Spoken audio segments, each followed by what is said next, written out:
Assalamualaikum warahmatullahi wabarakatuh. Perkenalkan, nama saya Dini Amalia, NIM 200512140003 dari kelas SI 2020A, Prodi Sistem Informasi, jurusan Teknik Informatika, Universitas Negeri Surabaya, dengan dosen pengampu Pak Agus Prihanto, ST MKom. Di sini saya akan menjelaskan sedikit materi tentang algoritma penjadwalan proses MFQ atau Multiple Feedback Queue.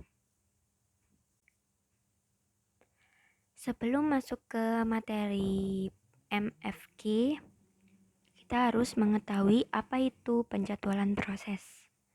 Penjadwalan proses merupakan kumpulan kebijaksanaan dan mekanisme di sistem operasi yang berkaitan dengan urutan kerja yang dilakukan sistem komputer. Tugas penjadwalan ada dua. Yang pertama, memutuskan proses yang sedang berjalan. Yang kedua, kapan dan selama berapa lama proses berjalan.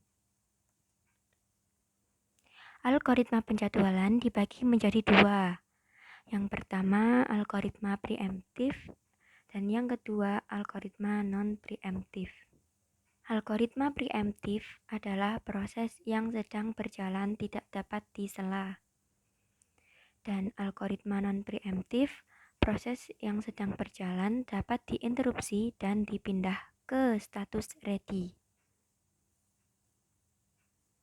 Algoritma preemptif dibagi menjadi dua. Yang pertama, RR atau round robin. Yang kedua, SRF atau shortest remaining first. Yang ketiga, PS atau priority scheduling. Yang keempat, GS atau guaranteed scheduling.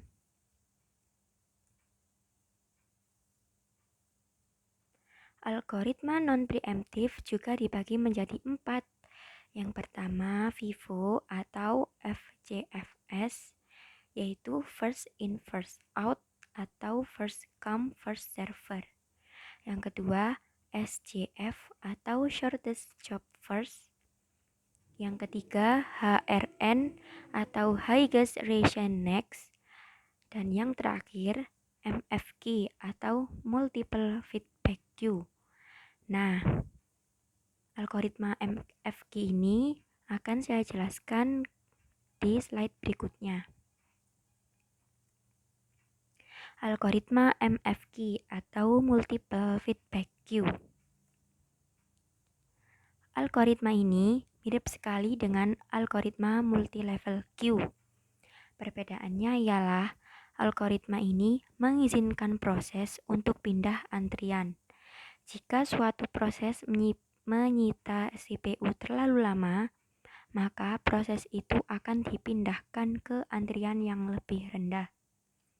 Hal ini menguntungkan proses interaksi karena proses ini hanya memakai waktu CPU yang sedikit. Demikian pula dengan proses yang menunggu terlalu lama. Proses ini akan dinaikkan tingkatannya. Biasanya prioritas tertinggi diberikan kepada proses dengan CPU burst terkecil. Dengan begitu, CPU akan terutilisasi penuh dan MK dapat terus sibuk. Semakin rendah tingkatannya, panjang CPU burst proses juga semakin besar. Multi-level feedback queue adalah salah satu algoritma yang berdasar pada algoritma multi-level queue. Perbedaan mendasar yang membedakan multi-level feedback queue dengan multi-level queue biasa adalah terletak pada adanya kemungkinan suatu proses berpindah dari antrian satu ke antrian lainnya, entah dengan prioritas yang lebih rendah maupun yang lebih tinggi. Misalnya pada contoh berikut. Semua proses yang baru datang akan diletakkan pada Q0 atau kuantum 8ms. Jika suatu proses tidak dapat diselesaikan dalam 8 ms, maka proses tersebut akan dihentikan dan dipindahkan ke Q1 atau kuantum sama dengan 16 ms. Q1 hanya akan dikerjakan apabila tidak ada lagi proses di Q0. Dan jika suatu proses di Q1 tidak selesai dalam 16 ms, maka proses tersebut akan dipindahkan ke Q2. Q2 akan dikerjakan bila Q0 dan Q1 kosong dan akan berjalan dengan algoritma FCFS atau first come first server. Parameter multiple feedback queue ada 5. Yang pertama, jumlah antrian. Yang kedua, algoritma penjadwalan tiap antrian.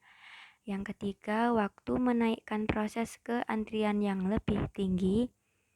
Yang keempat, waktu menaikkan proses ke antrian yang lebih rendah. Dan yang terakhir, antrian mana yang akan dimasuki tiap proses yang baru datang. Multiple feedback queue merupakan penjadwalan berprioritas dinamis. Penjadwalan ini untuk mencegah atau mengurangi banyaknya swapping dengan proses-proses yang sangat banyak. Penggunaan pemroses dilakukan karena menyelesaikan tugasnya memakai waktu yang cukup lama, sehingga diberi jatah waktu atau jumlah kuanta lebih banyak dalam satu waktu. Penjadwalan ini menghendaki kelas prioritas bagi proses-proses yang ada. Kelas tertinggi berjalan selama 1 kuanta, kelas berikutnya berjalan selama 2 kuanta, kelas berikutnya lagi berjalan 4 kuanta, dan seterusnya. Dengan ketentuan berlaku, jalankan proses pada kelas tertinggi. Jika proses menggunakan seluruh kuanta yang dialokasikan, maka diturunkan kelas prioritasnya. Prioritas yang masuk untuk pertama kali ke sistem langsung diberikan kepada kelas tertinggi. Contoh kasus MFQ atau Multiple Feedback Queue. Di sini saya menuliskan 3 proses. Yang pertama P1 atau proses 1, yang kedua P2 atau proses 2, dan yang ketiga P3 atau proses ketiga. P1 dengan burst time 10, prioritas 3, dan waktu kedatangan 0. P2 burst time-nya 3, prioritasnya 1, dan waktu kedatangannya 1. Dan yang terakhir, P3 burst time-nya 4, prioritasnya 2, dan waktu kedatangannya 2. Lanjut ke pembuatan Gantt chart. Bagaimana cara membuat seperti yang ada di gambar ini? Kenapa bisa jadi 0, 10, 13, dan 17? Nah, di tabel ini kan ada 4 garis. Yang pertama itu di pojok sendiri itu 0, dan yang kedua ini 10. Nah, 10 ini diambil dari burst time-nya P1. Garis ketiga 13. Kenapa kok bisa 13? Rumusnya itu burst time P1 ditambah burst time P2. Jadi 10 ditambah 3 sama dengan 13. Nah, 17 ini dapat dari mana? 17 ini didapat dari jumlah seluruh burst time pada proses yang ada. Nah, misalnya kan ini ada 3 proses. Jadi 3-3-nya ditambah. Jadi 10 ditambah 3 ditambah 4 sama dengan 17.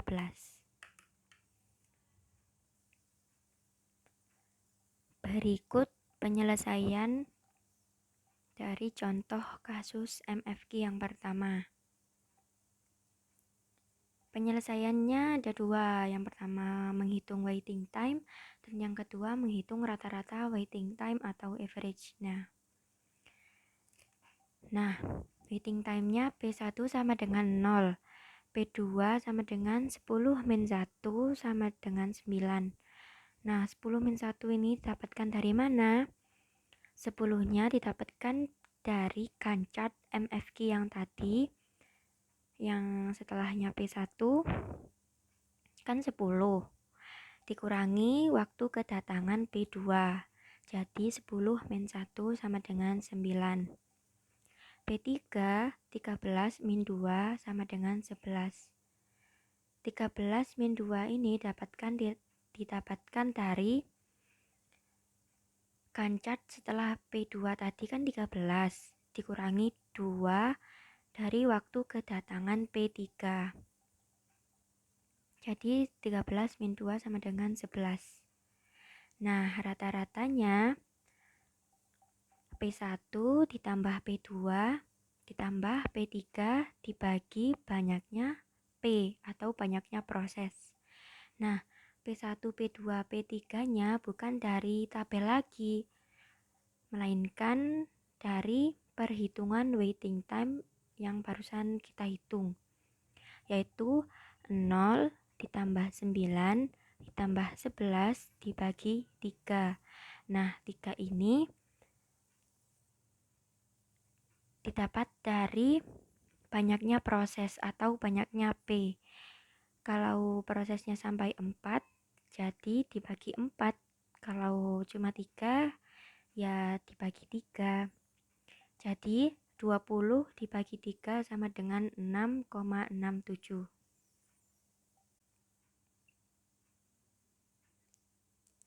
Nah, contoh kasus MFQ yang kedua. Tabelnya sama seperti kasus MFQ yang pertama. Prosesnya juga ada 3 dengan burst time yang berbeda, prioritas sama, waktu kedatangannya juga sama seperti kasus yang pertama. Proses 1 memiliki burst time 12, prioritas 3, waktu kedatangan 0. Proses 2, burst time-nya 5, prioritasnya 1, waktu kedatangannya 1. Proses 3, burst time-nya 3, prioritas 2, waktu kedatangannya 2. Cara membuat Gantt seperti kasus yang pertama tadi. Jadi, kita membuat tabel dulu. 3 tabel. Kalau misalnya ada 4 proses, jadi 4 tabel. Nah, garis yang pertama atau garis yang pojok sendiri itu memang 0. Terus yang garis kedua atau setelah tabel P1 itu 12. 12 itu dapatkan dari burst time-nya P1. Nah, setelahnya P2 atau garis ketiga itu 17. Kenapa kok 17? Nah, 17 ini didapatkan dari burst time P1 ditambah burst time P2. Jadi 12 ditambah 5 sama dengan 17. Nah, yang terakhir itu setelahnya P3 atau garis keempat itu 20. Kenapa kok bisa 20?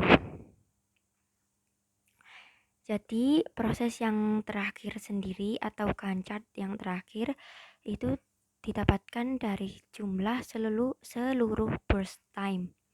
Jadi burst time-nya P1 ditambah burst time-nya P2 ditambah burst time-nya P3. 12 ditambah 5 ditambah 3 sama dengan 20.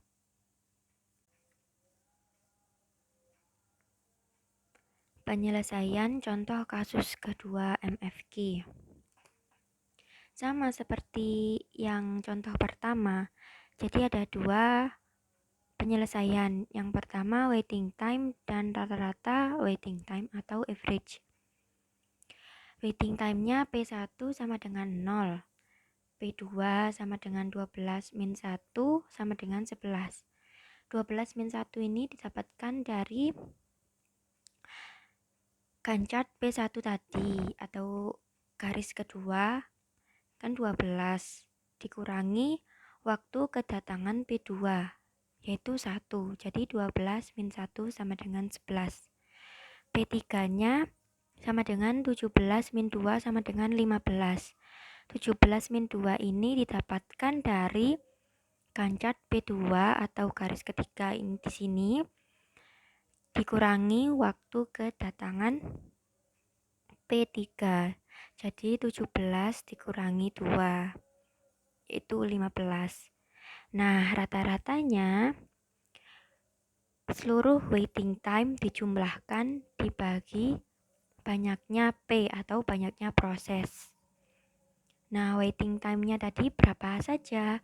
Waiting time-nya ada 0, 11, dan 15. Nah, ketiganya itu dijumlahkan.